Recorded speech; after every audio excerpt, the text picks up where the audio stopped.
What if a man's entire existence could be erased, leaving behind only a single cryptic clue from a book of ancient poetry?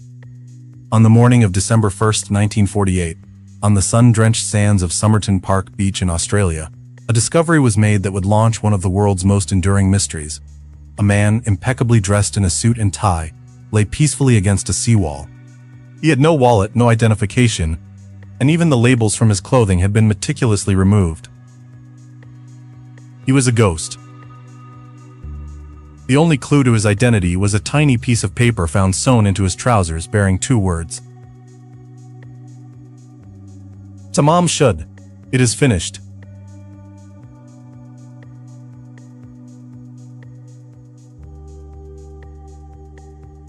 His churn revealed a secret phone number and a baffling coded message. For over 70 years, the Somerton Man remained an enigma, a specter haunting Australian history, fueling countless theories of espionage, a tragic love affair, or something far more complex.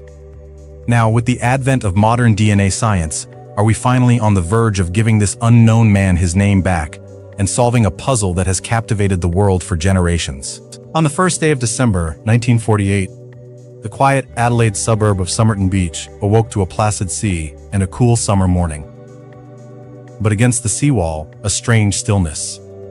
A man, impeccably dressed in a suit and tie, was propped up, his head resting against the stone. To the few early morning strollers, he appeared to be sleeping off a long night. An unsmoked cigarette rested on his collar, another half-smoked one was tucked behind his ear. There were no signs of disturbance, no disarray in his clothing. He looked peaceful, almost posed, as if he had simply chosen this spot to rest. It wasn't until 6:30 am, as the sun began to cast its warm glow across the sand, that a witness realized the man was not breathing.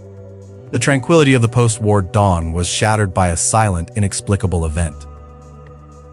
The police were called to a scene that offered no violence, no struggle, only questions.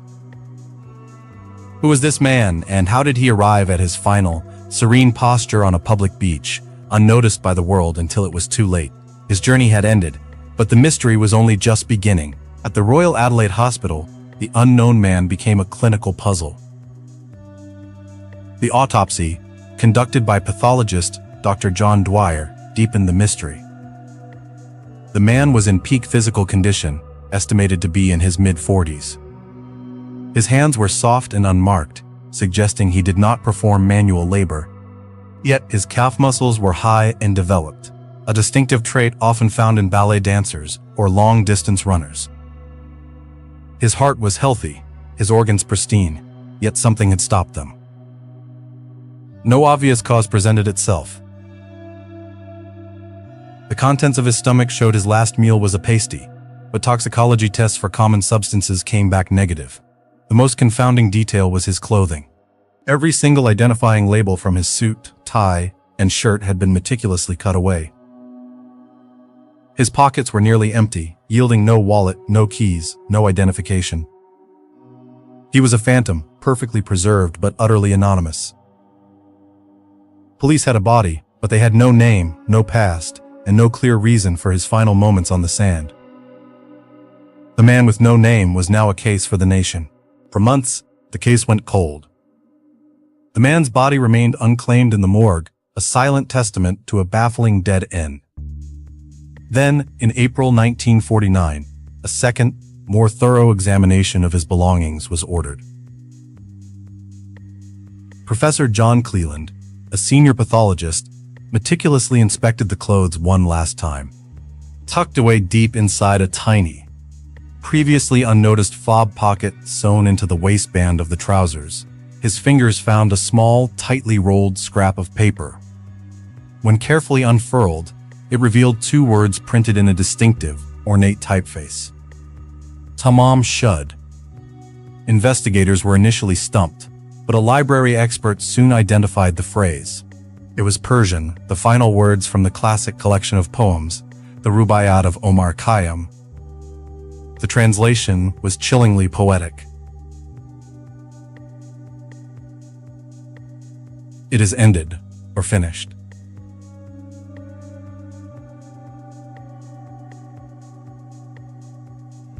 this was no longer just an unidentified person. It was a riddle. Was this a final, literary flourish? A suicide note.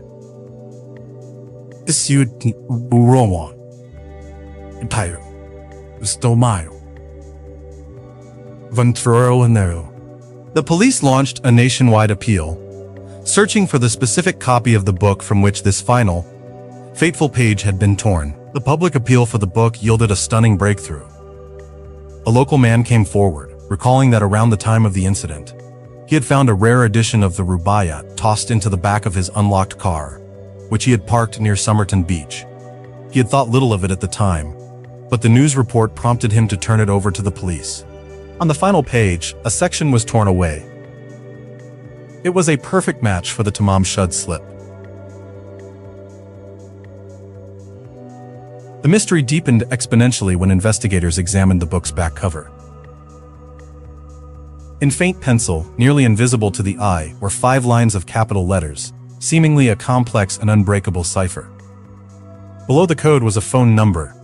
This led them to a young woman, a nurse named Jessica Thomson, who lived just a short distance from the beach.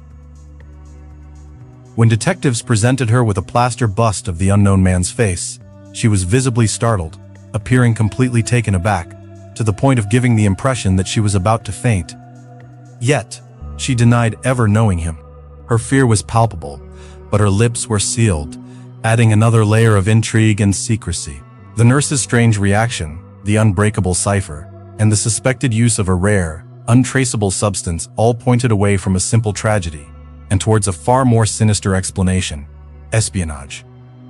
The year was 1948. The Cold War was dawning, and Australia was not the quiet outpost it seemed.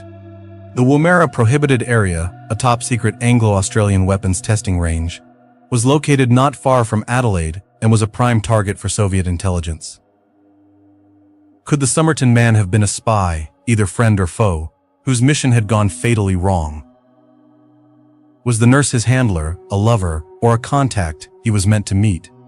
In this context, Tamám Shud was not a poetic lament, but a chilling signal of failure. The cryptic letters in the book could hold the key to his identity, his mission, and his final allegiances. But despite decades of effort by cryptographers, both amateur and professional, the code has never been broken. The Somerton Man remains a ghost of the Cold War, a perfectly tailored enigma whose silent presence on the beach that morning left behind a riddle that echoes through history. For decades, the only physical remnants of the Somerton Man were a few strands of hair trapped within the plaster cast made of his head and shoulders. This fragile link to the past became the focal point for a new generation of investigators, armed not with magnifying glasses, but with DNA sequencers. Professor Derek Abbott and American genealogist Colleen Fitzpatrick spearheaded this final, desperate push. The challenge was immense. Extracting a viable genetic profile from hair over 70 years old, degraded by time and handling. The lab became a silent sanctuary of scientific hope, where dedicated technicians in white coats worked meticulously under sterile, cool-hued lights. Each step was a tightrope walk between discovery and contamination. They painstakingly isolated mitochondrial DNA, then moved to the far more complex nuclear DNA.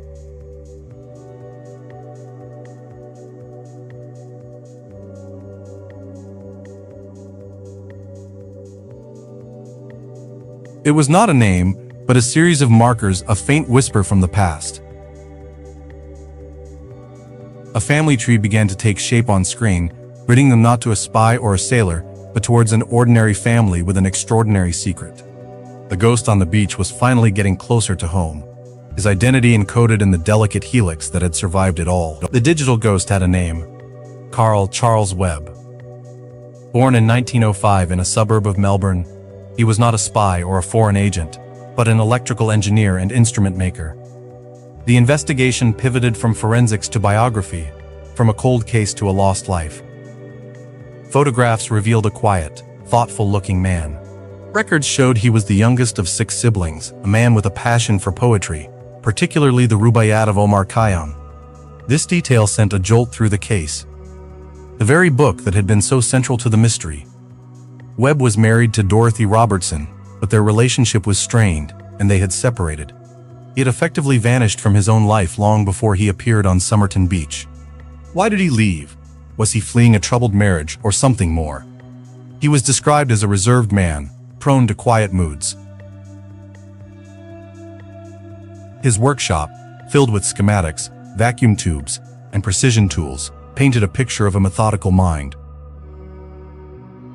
The puzzle was no longer about a grand international conspiracy, but a deeply personal tragedy. The unknown man was finally becoming known, and his story was one of quiet, solitary desperation.